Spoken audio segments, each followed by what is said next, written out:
मेरा नाम मुकुंद दवे है, बेरोजगार हूँ।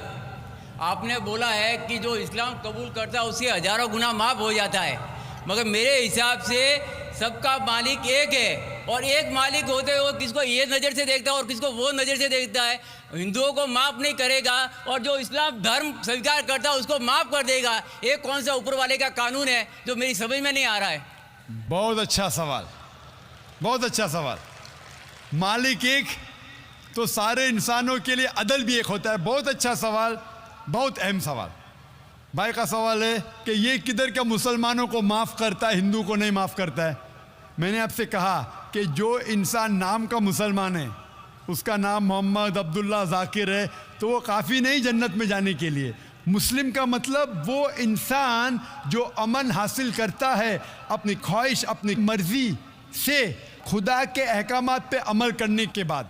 यानी जो इंसान अपने मालिक के अहकामात पे अमल करता है वो सच्चा इंसान है।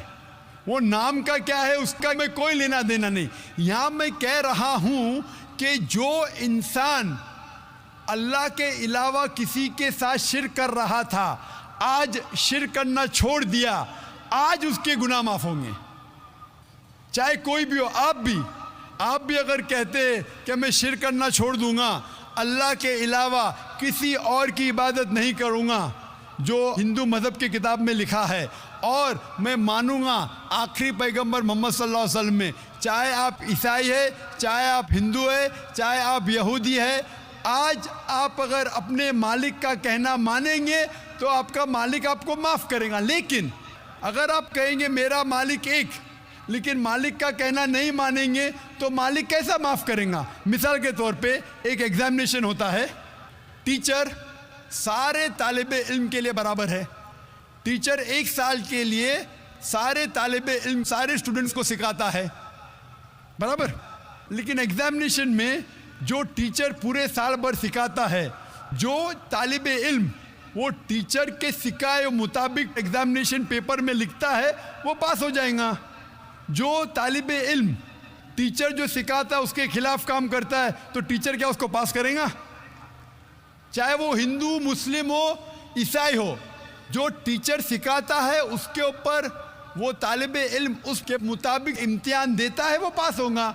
आपका मालिक, हमारा मालिक एक है। सारी किताबों में लिखा है, हिंदू मज़हब की किताब में, यहूद मज़हब की किताब में, ईसाई मज़हब की किताब में, इस्लाम मज़हब की किताब में, सिख मज़हब की किताब में कि मालिक एक है। मालिक के अलावा किसी की इबादत नहीं करना चाहिए, खुदा के अलावा किसी की इबादत नहीं करना चाहिए। कल मैंने फरमाया था कि उस खुदा की कोई प्रतिमा नहीं, कोई अक्स नहीं, कोई फोटोग्राफ नहीं, कोई पिक्चर नहीं, कोई बुत नहीं, कोई मूर्ति नहीं। फिर अगर आप मूर्ति देंगे तो आप मालिक का कहना नहीं मान रहे।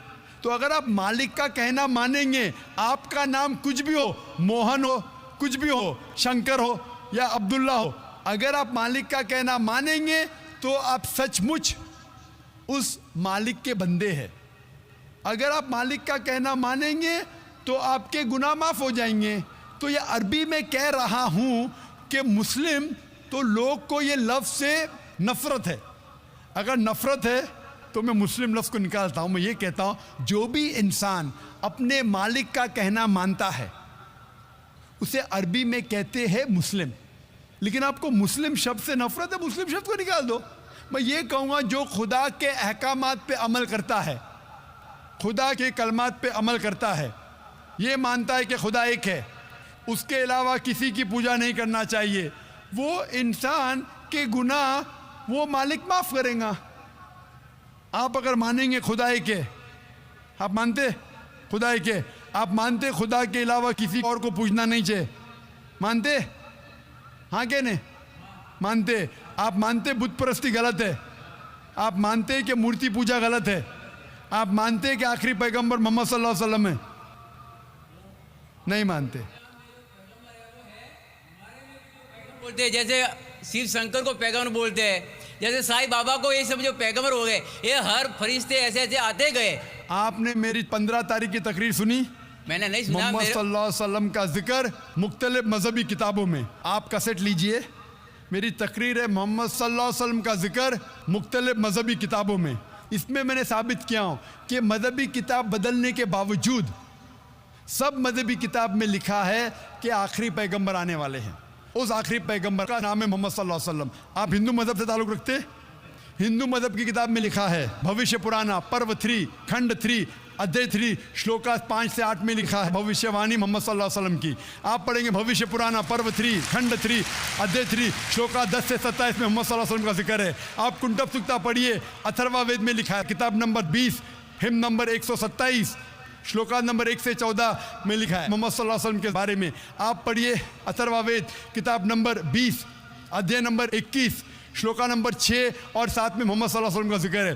मोहम्मद सल्लल्लाहु अलैहि वसल्लम का जिक्र है सामवेद में अहमद जैसा, सामवेद उत्तर चिक मंत्रा नंबर 1500 लिखा है। यजुर्वेद में अध्याय नंबर 31 श्लोका नंबर 18 में। आप पढ़ेंगे ऋग्वेद किताब नंबर 8 अध्याय नंबर 6 वर्ष नंबर 10 में।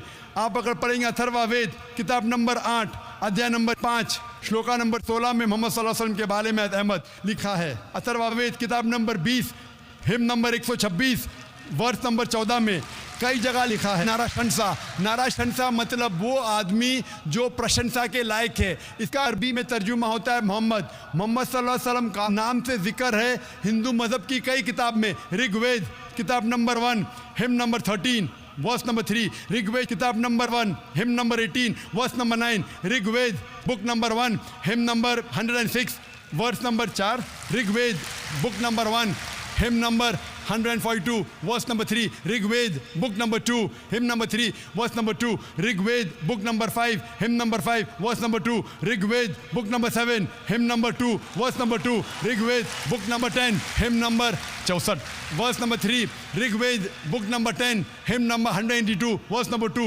Yajurveda chapter number 20 verse number 55, Yajurveda chapter number 20 verse 37, Yajurveda chapter number 20 verse 57, Yajurveda chapter 21 verse number 31। मैं सिर्फ हवाले दे सकता हूँ आपकी किताबों में से सिर्फ घंटों तक, जिसमें लिखा है मोहम्मद सल्लल्लाहु अलैहि वसल्लम आखिरी पैगंबर है। आज जो इस्लाम कबूल कर रहे हैं उनको ये समझाओ कि इस्लाम धर्म क्या है। उनको वो समझ में, मेरे भी समझ में नहीं आ रहा था इस्लाम बोलते किसको है। आपने कहा कि जो लोग इस्लाम कबूल कर रहे हो उन्हें समझाओ इस्लाम धर्म क्या है। आप नहीं समझे, वो लोग समझे इसलिए तो इस्लाम कबूल किए। आप भी समझेंगे तो आप भी कबूल करेंगे। ये 10 रोज़ा कॉन्फ्रेंस जो था, हमारा मकसद था बताने के लिए सारे इंसानों को इस्लाम क्या है। ये मीडिया जो इस्लाम को पेश कर रही है, ये तोड़ मड़ोड़ के पेश कर रही है। हमारा मकसद ही था बताने के लिए सारे इंसानों को इस्लाम क्या है। अगर आप इस्लाम को नहीं अब तक जाने तो बेशक कबूल मत करो। जब भी पहचान लेंगे इस्लाम को तो इंशाअल्लाह आप भी शहादत देंगे। मेरी दुआ है अल्लाह सुब्हानहू व तआला से, उस मालिक से, कि आपको हिदायत दे कि आप ये माने कि अल्लाह एक है, अल्लाह के अलावा कोई माबूद नहीं और मोहम्मद सल्लल्लाहु अलैहि वसल्लम आखिरी पैगंबर है। मैं कहूँगा वॉलंटियर से कि आपको मेरी DVD दे, मोहम्मद सल्लल्लाहु अलैहि वसल्लम का जिक्र मुख्तलिफ मजहबी किताबों में, उसमें सारे हवाले हैं। और एक खुसूसन तकरीर है मोहम्मद सल्लल्लाहु अलैहि वसल्लम का जिक्र हिंदू मजहबी किताब में, सिर्फ हिंदू मजहब में। आप उसको देखो और इंशाअल्लाह आप इस बात को तस्लीम करेंगे, आज नहीं तो कल, कि अल्लाह एक है, उसके अलावा कोई माबूद नहीं और मोहम्मद सल्लल्लाहु अलैहि वसल्लम आखिरी पैगंबर है। जी दोस्तों, जैसा कि आपने आज ये वीडियो देखी, उम्मीद है आपको वीडियो पसंद भी आई होगी। डॉक्टर जाकिर साहब ने बहुत ही अच्छा जवाब दिया। जो अल्लाह के अहकाम मानेगा अल्लाह उसको माफ़ करेगा, जो अल्लाह का अहकाम नहीं मानेगा अल्लाह ताला उसको कभी माफ़ नहीं करेगा।